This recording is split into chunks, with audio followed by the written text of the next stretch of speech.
തിരുവനന്തപുരം കോർപ്പറേഷനിൽ ബി.ജെ.പി. അധികാരം പിടിച്ചു കഴിഞ്ഞു. സംസ്ഥാനത്ത് ആദ്യത്തെ മേയറിനെ വി രാജേഷിലൂടെ തിരുവനന്തപുരത്ത് ബി.ജെ.പി. അവതരിപ്പിച്ചു കഴിഞ്ഞു.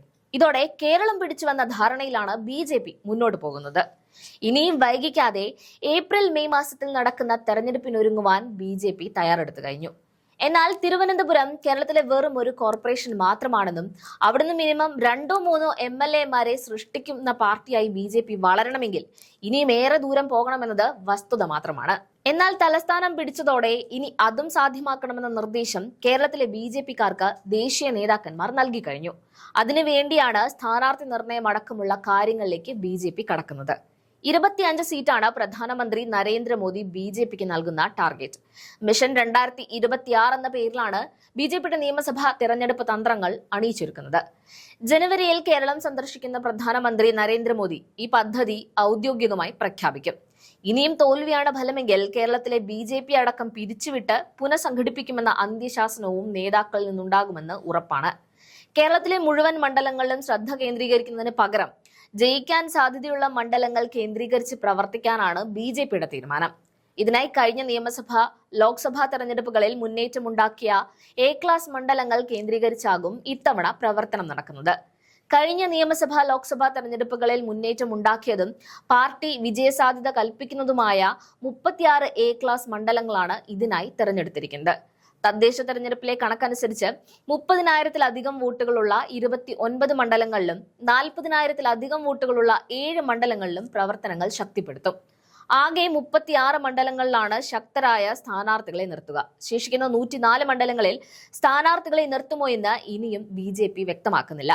നേമം, വട്ടിയൂർക്കാവ്, കഴക്കൂട്ടം, തൃശൂർ, പാലക്കാട് തുടങ്ങി 10 മണ്ഡലങ്ങളിൽ വിജയമുറപ്പിക്കാനാണ് പാർട്ടി പ്രധാനമായും ലക്ഷ്യമിടുന്നത്. ജനുവരി 3-ാം തീയതി മുതൽ സ്ഥാനാർത്ഥി നിർണയ ചർച്ചകൾക്ക് തുടക്കമാകും. ഏറ്റവും അടുത്ത കാലയളവിൽ സ്ഥാനാർത്ഥികളെ നിശ്ചയിച്ച് മണ്ഡലങ്ങളിൽ സജീവമാകാനാണ് പാർട്ടി തീരുമാനിച്ചിരിക്കുന്നത്.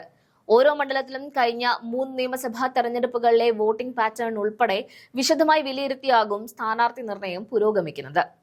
എ ക്ലാസ് മണ്ഡലങ്ങളിൽ മികച്ച വിജയസാധ്യതയുള്ളവരെ സമവാക്യങ്ങൾ പരിഗണിച്ച് രംഗത്തിറക്കും.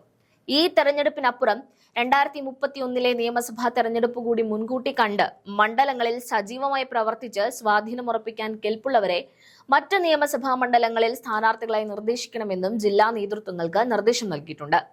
ഇത്തവണ ക്രിസ്ത്യൻ വോട്ടുകൾ പാർട്ടിക്ക് അനുകൂലമാകുമെന്ന വിലയിരുത്തലും സ്ഥാനാർത്ഥി നിർണയത്തിൽ പ്രതിഫലിക്കുമെന്ന് നേതാക്കൾ സൂചിപ്പിക്കുന്നുണ്ട്. തിരുവനന്തപുരം ജില്ലയിൽ 3 മണ്ഡലങ്ങളിൽ ബി.ജെ.പി. വിജയം പ്രതീക്ഷിക്കുന്നുണ്ട്.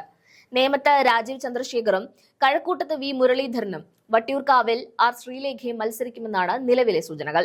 തിരുവനന്തപുരം മണ്ഡലത്തിൽ ജി കൃഷ്ണകുമാർ, ആറ്റിങ്ങലിൽ പി സുധീർ, ചിറയൻകീഴിൽ ആശാനാഥ് എന്നിവരുടെ പേരുകളാണ് മുൻഗണനാ പട്ടികയിലുള്ളത്.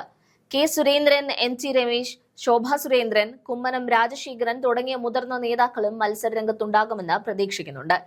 പാലായിലെ രാഷ്ട്രീയ സാഹചര്യം കണക്കിലെടുത്ത ഷോൺ ജോർജിനെ മത്സരിപ്പിക്കുന്നതിനുള്ള ചർച്ചകളും സജീവമാണ്. തൃശൂരിലെ ലോക്സഭാ വിജയവും 45 വർഷത്തെ ഇടതുഭരണം അവസാനിപ്പിച്ച് ബി.ജെ.പി. അധികാരം പിടിച്ച തിരുവനന്തപുരം കോർപ്പറേഷനിലെ ഭരണവും ഇതിന് തെളിവായി പാർട്ടി ചൂണ്ടിക്കാട്ടുന്നുണ്ട്. തിരുവനന്തപുരം കോർപ്പറേഷനിലെ വികസന പ്രവർത്തനങ്ങൾക്കായുള്ള പ്രത്യേക മാസ്റ്റർ പ്ലാൻ പ്രഖ്യാപനവും പ്രധാനമന്ത്രി മോദി നടത്തുമെന്നാണ് ബി.ജെ.പി. വൃത്തങ്ങൾ അറിയിക്കുന്നത്. അതേസമയം തദ്ദേശ തെരഞ്ഞെടുപ്പിൽ വോട്ട് വിഹിതം കുറഞ്ഞത് ബി.ജെ.പിക്ക് ആശങ്ക സൃഷ്ടിക്കുന്നുണ്ട്. നിയമസഭയിൽ അക്കൗണ്ട് തുറക്കുക എന്നതിനപ്പുറം കേരളത്തിലെ ഭരണം ആര് നിർണ്ണയിക്കണമെന്ന് തീരുമാനിക്കുന്ന നിർണായക ശക്തിയായി മാറാനാണ് മിഷൻ 2026-ലൂടെ ബി.ജെ.പി. ലക്ഷ്യമിടുന്നത്.